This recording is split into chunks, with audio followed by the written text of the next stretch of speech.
Bismillahirrahmanirrahim.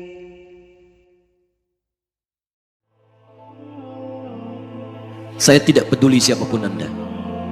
Anda pernah bermaksiat, Anda pernah berbuat salah. Kita manusia yang tidak luput dari dosa. Tapi saya ingin berikan tawaran dari Al-Quranul Karim. Quran surah keempat An-Nisa ayat 100, posisi paling kiri sebelah bawah. Pernah ada orang berbuat maksiat yang tak terlukiskan. Ada seorang yang pernah bunuh orang. Bunuhnya bukan 1, 2, 100 orang. Tak terlukiskan bilangannya. Kriminalitas tidak perlu diukur karena Anda akan lelah menghitungnya. Ketika Allah berkenan memberikan hidayah kepadanya, Masya Allah, dan hidayah selalu terbuka pada siapapun sepanjang ia mau mengambilnya sebelum nyawa sampai di kerongkongannya. Tiba-tiba datang ia pada seorang alim dan berkata, saya ingin berubah. Alim ini kemudian menyampaikan pada orang dimaksud, Anda bukan berarti tidak bisa menjadi orang baik. Hanya Anda tinggal di lingkungan yang tidak mendukung Anda jadi baik. Keluarlah dulu dari tempat itu. Pergilah ke majlis ilmu si fulan, tempatnya ada di sana.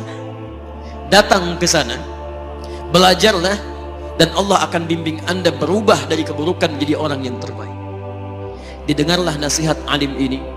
Berangkatlah orang dimaksud, menempuh perjalanannya.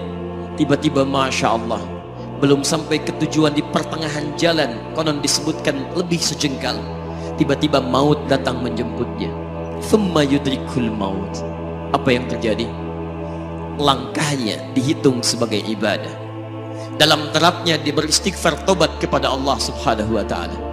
Taubatnya menghadirkan cinta Allah subhanahu wa ta'ala. Quran surah kedua ayat 222 di ujung ayatnya, Innallaha yuhibbut tawwabin. Allah mencintai orang-orang taubat. Dan cinta Allah menghadirkan ampunan bagi seluruh dosanya. Quran surah ketiga Ali Imran ayat 31, paling kiri sebelah atas. Qul in kuntum tuhibbunallaha fattabi'uni yuhibbukumullah. Allah cintai orang yang mau taat pada Rasulnya. Lihat, ketika Allah mencintai seorang hamba, wa yaghfir lakum dzunubakum, Allah ampuni seluruh dosa-dosanya.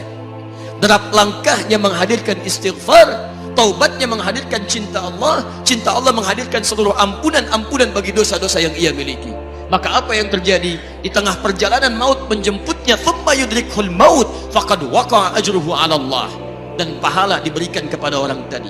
Di jalan, maaf, maut datang, taubat diterima, dosa diampuni, dan amalan didapati dengan derap langkahnya. Maka apa yang terjadi? Thumma yudrikhul maut faqad waqa'a ajruhu 'ala Allah. Pahalanya dituliskan oleh Allah, dakhalal jannah, kata Nabi, masuk surga orang ini. Anda bisa bayangkan, pernah bunuh orang 100 orang, mabuk tak terlukiskan, kriminalitas tak perlu dihitung. Ketika dia mau bertobat, datang ke majlis ilmu, Masya Allah, meninggal di tengah jalan, kata Nabi, dakhalal jannah. Bertobat diampuni dosanya, derap langkahnya ada pahalanya, dakhalal jannah. Turun ayat untuk melukiskan tawaran yang sama kepada kita. Wa may yuhajir fi sabilillahi yajid fil ardi muraghaman katsiran was'a.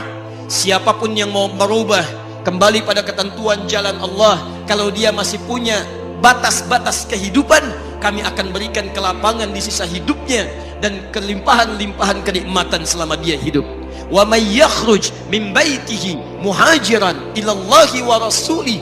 Namun bila ada di antara mereka baru ingin berhijrah, ingin berubah jadi lebih baik dalam pandangan Allah dan Rasulnya, tiba-tiba thumma yudrikul maut, baru keluar dari tempat dia tinggal, belum sampai ke tempat dia belajar, datang maut menjemputnya. Faqad waqa'a ajruhu 'ala Allah. Kami terima semua amalnya, kami ampuni dosa-dosanya, dan kami tuliskan namanya di dalam surga.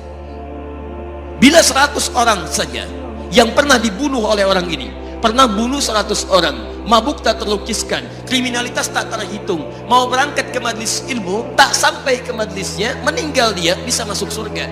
Masa Anda yang tidak pernah bunuh orang? Ada yang pernah bunuh orang di sini? Boleh angkat tangan? Ada polisi di sini, langsung saya sampaikan insyaallah. Anda gak pernah bunuh orang, Anda tidak pernah mabuk, Anda tidak pernah berbuat kriminalitas seperti orang dulu. Salah, wajar, tapi pintu tobat terbuka untuk kita semua.